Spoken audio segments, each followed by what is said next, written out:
我今日介紹嘅就係呢個港鐵嘅 MTR 906嘅機場快線嘅110車模型係啦，應該有睇過。如果有嘅應該睇過咧，一個 ST 啊、梁晨號啊嗰啲都成日介紹嘅，係啊。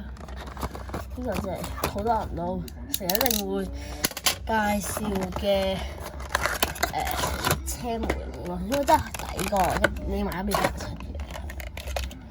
但不過你話質素嗰方面咧，唔好期望咁多，係啦，咁就係依家啦。咁啊，機場快線嘅車模，咁因為依個都係買咗好耐嘅，咁就所以就係硬嘅入面公版啦。咁睇下邊個 E111 E+3個1嚇。咁就之後入邊就係咁啦，藍色嘅玻璃之後到板門嘅東啦。咁之後呢個就有張白色嘅燈啦，之後就有一個嘅叫咩車門係啦，應該大家知咩車門。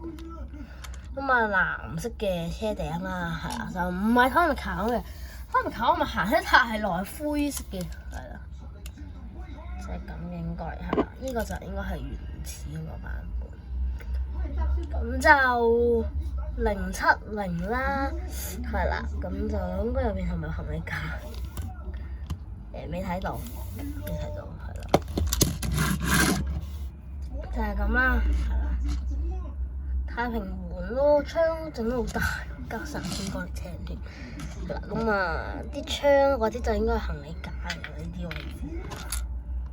咁啊，車底就有減裙板啦，之後就係嗰啲掀開嗰啲嘢。不過咧，因為即係太細啊，咁啊冇做到其他嗰啲咩啊緊急出口嗰堆東係啊，咁樣咯。大家都知道花紋咯，因為部機影到呢個唔奇怪嘅，係呢隻色啊，係呢隻色啊，可能光嗰條係啊。